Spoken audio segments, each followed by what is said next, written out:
Imagine starting your day when the world is silent, distractions are asleep, and your mind is at its sharpest. While everyone else hits the snooze button, you're already winning. This is the promise of Robin Sharma's The 5 a.m. Club, a book that reveals how mastering your mornings can completely transform your entire life. This isn't just another productivity hack or motivational fluff. Sharma presents his wisdom through a compelling story involving three unlikely companions: a struggling entrepreneur on the verge of giving up, a talented artist feeling stuck in her career, and a mysterious billionaire who becomes their mentor. Through their journey, we discovered that the secret to extraordinary success lies in those precious early morning hours when the world belongs to you alone. Think about it. When do you do your best work? When your phone is buzzing with notifications, emails are flooding in, and everyone needs something from you? Or when your mind is clear, your energy is high, and you can focus without interruption? The answer is obvious, yet most people surrender their best hours to chaos and reaction instead of creation and intention. The billionaire mentor in Sharma's story explains that 5 a.m. isn't just a time, it's a sanctuary. It's when your willpower works like a battery at full charge, before the day drains it with 1,000 small decisions and distractions. This is when history makers do their most important work, when they think their biggest thoughts, and when they build the habits that separate them from everyone else. But here's what makes this book different from other morning routine advice. Sharma doesn't just tell you to wake up early and hope for the best. He gives you a precise blueprint called the 20-20-20 formula that transforms that first precious hour into a powerhouse of personal development. The formula is beautifully simple yet incredibly powerful. You divide your first hour into 3 20-minute segments, each designed to optimize a different aspect of your being. The first 20 minutes are dedicated to intense physical exercise. This isn't about becoming a fitness model, it's about releasing something called BDNF, which is basically brain fuel that makes you smarter, more creative, and more resilient throughout the day. During these 20 minutes, you're sweating out yesterday's stress and pumping up today's potential. Whether it's running, jumping jacks, yoga, or dancing to your favorite music, the goal is to get your heart pumping and your blood flowing. This physical activation sets the tone for everything that follows. The second 20 minutes focus on reflection and inner work. This is your time for meditation, journaling, prayer, or simply sitting in gratitude for what you have. In our hyper-connected world, this quiet reflection becomes revolutionary. You're not consuming information, you're processing it. You're not reacting to the world, you're preparing to respond to it with wisdom and intention. Many people skip this part because it feels less productive than checking emails or planning their day.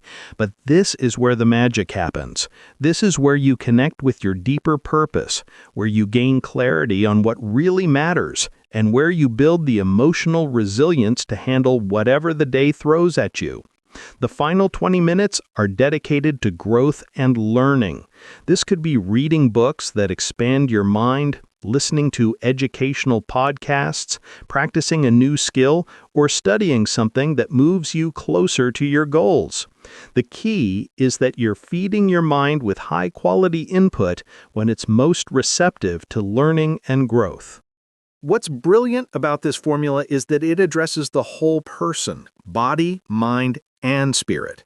Most people start their day by immediately checking their phones, which puts them in reactive mode from the moment they wake up. The 20-20-20 formula puts you in creative mode, where you're the author of your day rather than a victim of it. But Sharma goes deeper than just morning routines. He reveals the 4 focuses that separate history makers from everyone else. First is capitalization IQ, the ability to turn your talents and opportunities into real-world results. It's not enough to be smart or talented. You need to know how to leverage what you have. Second is freedom from distraction. In a world designed to scatter your attention, the ability to focus deeply on what matters most becomes a superpower. History makers protect their attention like their most valuable asset because that's exactly what it is. Third is personal mastery, the commitment to continuous improvement in all areas of life. This isn't about perfection, it's about progress. It's about becoming a little better today than you were yesterday and trusting that small improvements compound into extraordinary results over time.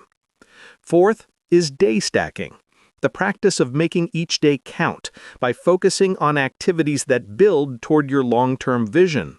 Most people live day to day without connecting their daily actions to their bigger dreams. History makers see each day as a building block in the construction of their ideal life.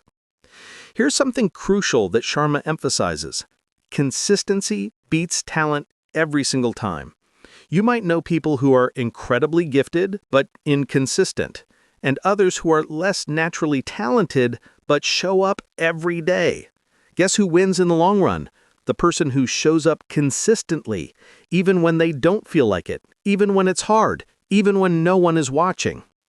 This brings us to one of the most important concepts in the book, the habit installation protocol. Sharma explains that building new habits isn't just about willpower, it's about understanding the 4 phases that every habit goes through. Most people quit because they don't understand this process. Phase 1 is destruction, where your old habits start to break down. This feels uncomfortable because you're leaving your comfort zone, but discomfort is the price of growth. Phase 2 is confusion, where you feel lost and uncertain. This is where most people quit because they think something is wrong, but confusion is actually a sign that change is happening. Phase 3 is integration, where the new habit starts to feel more natural. You're not fighting yourself as much, and the new behavior begins to stick. Finally, phase 4 is installation, where the habit becomes automatic. You don't have to think about it anymore. It's just who you are. Understanding this process is crucial because it helps you push through the difficult middle phases instead of giving up when things get tough. Change is uncomfortable, but it's supposed to be. If it were easy, everyone would do it. Sharma also introduces the concept of the twin cycles of elite performance. The first is the high excellence cycle, where you push yourself hard, focus intensely, and pursue your goals with relentless determination. But this can't be sustained indefinitely without burning out. That's where the second cycle comes in, the deep recovery cycle. This is when you rest deeply, recharge completely, and allow your body and mind to recover from the intensity of high performance. Elite performers understand that recovery isn't laziness, it's a strategic necessity for sustained excellence. Most people either push too hard without recovering, which leads to burnout, or they recover too much without pushing hard enough, which leads to mediocrity. The secret is learning to oscillate between these 2 cycles, knowing when to sprint and when to rest. Now, let's talk about the practical life lessons that emerge from this philosophy. First, protect your mornings like your life depends on it, because in many ways it does. Your morning routine sets the tone for your entire day. If you start reactive and scattered, you'll likely stay that way. If you start intentional and focused, that energy carries forward. Second, sleep early to wake early. You can't cheat biology. If you're staying up until midnight scrolling through social media, you're not going to feel great at 5 a.m. The evening routine is just as important as the morning routine. Create a wind-down ritual that prepares your body and mind for restorative sleep. Third, eliminate digital distractions in the morning. Your phone should be the last thing you check at night and the last thing you reach for in the morning. Those first few hours belong to you, not to everyone else's agenda for your attention. Fourth, focus on long-term greatness rather than short-term comfort. Every morning you have a choice. You can do what's easy and comfortable, or you can do what's necessary for the life you want to build. The 5 a.m. Club is about consistently choosing long-term greatness over short-term comfort. But here's something important that Sharma emphasizes. Waking early is useless without purpose. If you're getting up at 5 a.m. just to scroll through social media or watch TV, you're missing the point entirely. The early morning hours are valuable because of what you do with them, not just because you're awake. The purpose is to use those quiet, distraction-free hours to work on yourself and your most important goals. It's about investing in your future self, building the skills and habits that will serve you for years to come, and creating momentum that carries you through the rest of your day. This connects to one of the book's most powerful messages. Success is not about luck, it's about rituals. Lucky people aren't really lucky, they're prepared. They've built systems and habits that put them in position to recognize and capitalize on opportunities when they arise. The 5 a.m. Club is ultimately about building these success rituals into your life. It's about creating a foundation of excellence that supports everything else you want to achieve. When you master your mornings, you master your days. When you master your days, you master your life.